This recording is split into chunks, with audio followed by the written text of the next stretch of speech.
खत उत्पादक कंपन्यांकडून व्यापाऱ्यांना जे काही खत पुरवलं जायचं ते खत दुकानापर्यंत MRPच्या किमतीमध्ये पोहोचवलं जायचं. मात्र आता याच कंपन्यांनी आपला नियम बदलला असून हे खत या व्यापाऱ्यांना आपल्या दुकानापर्यंत मागवण्यासाठी अतिरिक्त भार द्यावा लागणार आहे. आणि त्यामुळेच आता देशभरातील कृषी सेवा केंद्र चालक हे संतापले आहेत आणि त्यांनी 27 एप्रिलपासून संपावर जाण्याचं ठरवलं आहे. नेमक्या काय त्यांच्या मागण्या आहेत, खत लिंकिंग असेल किंवा इतर काही मागण्यासाठी आता त्यांचा संप होणार आहे. आपल्यासोबत काही व्यापारी आहेत बीडमधल्या.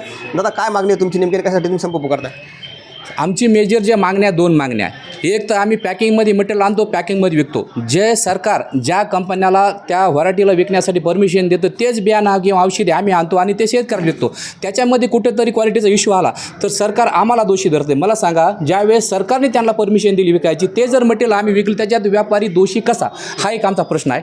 दुसरा प्रश्न आहे की सरकार कंपनीला पाठीशी घालून कुठंतरी शेतकऱ्याच्या तोंडावर व्यापाऱ्याला देण्याचा त्यांचा प्रयत्न चालू आहे. म्हणजे की MRP गव्हर्नमेंटनी मॅक्झिमम रिटेल प्राईस गव्हर्नमेंट ठरवतं. मग आम्हाला जे मटेरियल येणार आहे त्याच्यामध्ये आमची मार्जिन 10-20 रुपये ठरवून कंपन्याने आम्हाला ते पोच दिलं पाहिजे. आमची मार्जिन त्याच्यामध्ये शेकूर केली पाहिजे. पण सरकार कुठंतरी ह्याच्यामध्ये नाकाम बनत आहे. सरकार कुठंतरी याच्यावर कंट्रोल ठेवण्यासाठी नाकाम बनत आहे. त्याचं कारण आहे 260 रुपयाची कंपनी आम्हाला बिलिंग करते, त्याच्यावर अतिरिक्त जवळपास 50 ते 60 रुपये आम्हाला इतर खर्च येतो. म्हणजे ट्रान्सपोर्टपासून आमच्या व्यापाऱ्याच्या घरापर्यंत मटेरियल येईपर्यंत त्याच्यामध्ये हमालाची वारई, तोलई, ह्या सगळ्या गोष्टींनी जवळपास 310 ते 320 रुपयापर्यंत युरिया नावाचं खत आम्हाला येऊन पडतं. मग 266 रुपये MRP असणारं उर्वरक म्हणजे खत आम्ही ते विकायचं कसं? आणि ज्यावेळेस आम्हाला वाटलं की आता हे MRP विकावं, त्याच्यामध्ये आमचा लॉस होतो आणि शेतकरी नाहक आमच्यावर नाराज होतो. तर सरकार कुठंतरी ह्या सगळ्या गोष्टीमध्ये शेतकऱ्याचा आणि व्यापाऱ्याचा रोष तयार करत आहे आणि कंपन्याला पाठीशी घालत आहे.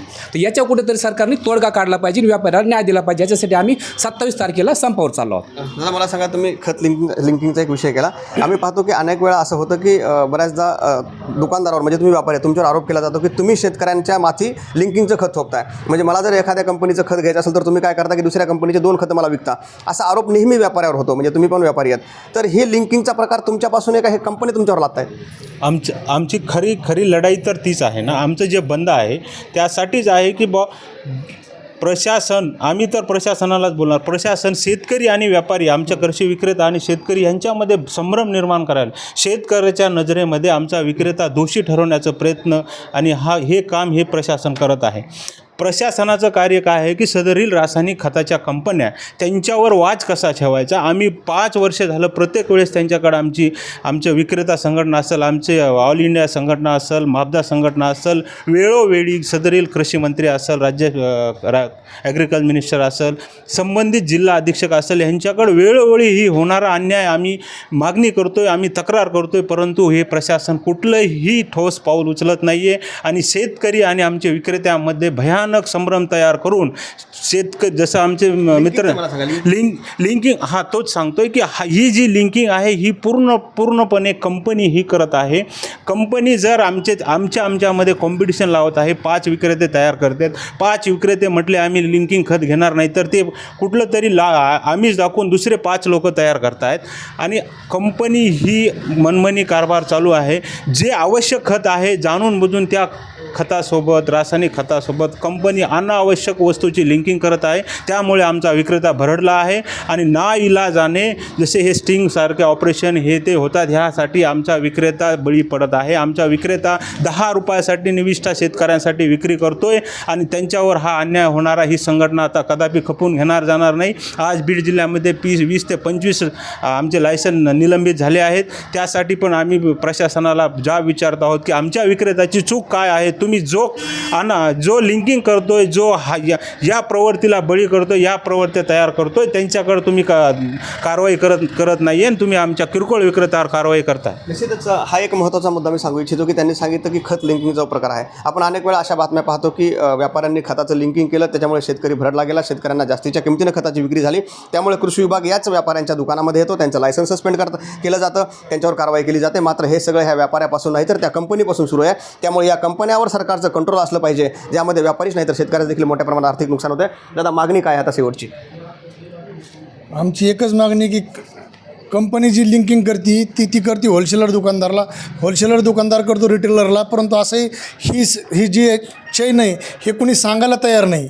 काय याच्यामध्ये म्हणजे मेन भरडतो तो खाल्ला दुकानदार, कारण वरच्या ह्याच्यावर होत नाही. कंपनीवाले म्हणतात आम्ही तुम्हाला लिंकिंग करीत नाही, परंतु मेन दोष ही आहे कंपनीवाला आहे. कारण कंपनीवाला जर लिंकिंग नाही केलं सरकार त्याने करत नाही. नाही सरकार याच्यावर काही हे करू शकत नाही. कारण कंपनीवाला होलसेलरला लिंकिंग करतो, तो पुन्हा खाल्ल्याला करतो. त्यामुळं म्हणजे मेन जे आमचे लायसन जे होते ते फक्त खाल्ल्या रिटेलरचे होते. वरच्या कंपनीवर शासन काही हे करीत नाही. निश्चित दादा महत्त्वाचा मुद्दा पुन्हा एकदा घेतो की यापूर्वी असं व्हायचं का की तुम्हाला जो काही खत मिळायचं त्याच्यामध्ये MRPच्या रकमेनुसार तुम्हाला दुकानापर्यंत द्यायचं, यापूर्वी असं कधी झालं का? आणि ह्यावर्षी हा नियम का बदलला जातोय, काय शंका वाटते आणि याच्यामध्ये कसा बदल केला पाहिजे? नक्कीच अगोदर पूर्वी जे खत येत होतं ते आम्हाला दुकानदाराच्या गोडाऊनपर्यंत किंवा त्याच्या दुकानाच्यापर्यंत पोच येत होतं. पण या मागच्या 4-5 वर्षाच्या काळात काय झालं की जसं जसं त्यात काहीतरी त्या बदल होत गेले तर त्या पद्धतीने त्यांनी आमच्या दुकानात पोच न देता एक्स देणे, म्हणजे एक्स म्हणजे तिथून आम्हाला भरावं लागतं. मग भाडं म्हणल्यानंतर परत हमाली आली, वाराई आली आणि कुठंतरी MRPपेक्षा जास्त जातं. आमचा व्यापारी आज बी नगण्य नफ्यामध्ये, म्हणजे नफा नक्की 10 आणि 20 रुपयापेक्षा जास्त नाही आहे, तुम्ही कुठेही चेक करा, पण नगण्य ह्याच्यात आमचा शेतकऱ्यांना तो पुरवठा करत असतो. कारण तो आमचा ग्राहक आहे, मायबाप आहे आमचा. नक्कीच आमच्या त्याच्यात कुठलाही आमचा दुजाभाव येऊ नये, पण ना कारण हे शासन किंवा सरकार हे कुठंतरी ह्या बाजूला बगल देत आमच्यावर अन्याय करीत आहे. अल्टिमेटली शेतकऱ्यावर हा अन्याय आहे. आता मला सांगा की MRPच्या किमतीपेक्षा तुम्हाला जास्त पैसे द्यावे लागतील ज्या कंपनीकडून तुम्ही खत विकत घेता. याचा परिणाम आता किमतीवर कसा होईल आणि शेतकऱ्यांना जास्तीचे पैसे मोजावे लागतील खत घेताना? समजा मला जर खत घ्यायचं तर आता कशी किंमत असेल? मग निश्चितच हा जो प्रकार आहे ना, हा प्रकार काय व्हायला लागला की एक संभ्रम निर्माण व्हायला लागला व्यापारी आणि शेतकऱ्यामध्ये. शेतकऱ्यांना वाटतं की हा MRPपेक्षा जास्त जर घेत असेल तर मग हा कुठंतरी चुकीचं काम करतोय. मग हे कायद्याच्या विरोधात ते काम आहे, शेतकऱ्याच्या विरोधात काम आहे, ते कसं करणार आम्ही? त्याच्यामुळं हा बंद जो आहे तो त्याच कारणामुळे आहे. हे कुठंतरी चुकीचं व्हायला लागलं. आमचा व्यापारी ह्याला बळी पडणार नाही. आता इथून पुढं वाटलं तर तुम्ही खत विका, काही अडचण नाही, आम्ही आपली बाकी निविष्ठा विकू. निश्चितच MRPचा विषय आलेला आहे की ज्या MRPमध्ये ज्यांना खत पोच मिळायचं त्याच MRPमध्ये आता वाढ झाली नाही, MRPमध्ये वाढ झालेली नाही, मात्र यांच्याकडून अतिरिक्त भार घेतला जाणार आहे. तो मुद्दा मी क्लिअर करायचा प्रयत्न करतो. दादा मला सांगा की आता MRPमध्ये वाढ झालेली नाही, त्या खताच्या पोत्यावर तीच किंमत असणार आहे, मात्र तुम्हाला जास्तीचे पैसे देऊन ते खत तुमच्या दुकानामध्ये मागावं लागणार आहे. तर आता विक्री कशी करणार?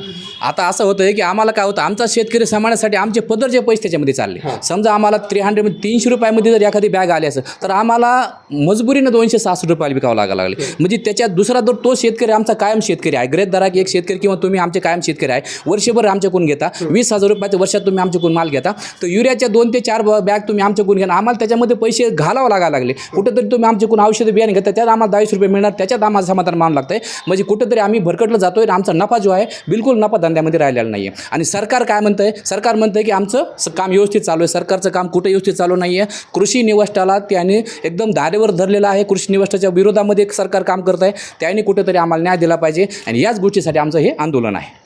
निश्चितच हे सगळे व्यापारी होते. MRPच्या किमती जरी त्याच असल्या तरी त्यांना खत जे आहे ते आपल्या दुकानापर्यंत मागवण्यासाठी जास्तीचे पैसे द्यावे लागणार आहेत. त्यामुळे आता असा प्रश्न उपस्थित झाला आहे की कंपन्यांचा फायदा करण्यासाठी सरकार या व्यापाऱ्यांना पुढं करतं आहे का? आणि यांनी जे आता बंदचं हात्यावर उपसलं आहे, राज्यव्यापी नाही तर देशव्यापी हा बंद असणार आहे. त्यामुळे या बंदचा सरकार नेमकं कसा विचार करतं आणि या नियमामध्ये बदल होतो का हे देखील पाहणं महत्त्वाचं ठरणार आहे. सहकारी कॅमेरा मुकुंद सह मी अप्पासाहेब मोहरकर, लोकाशा TV, बीड.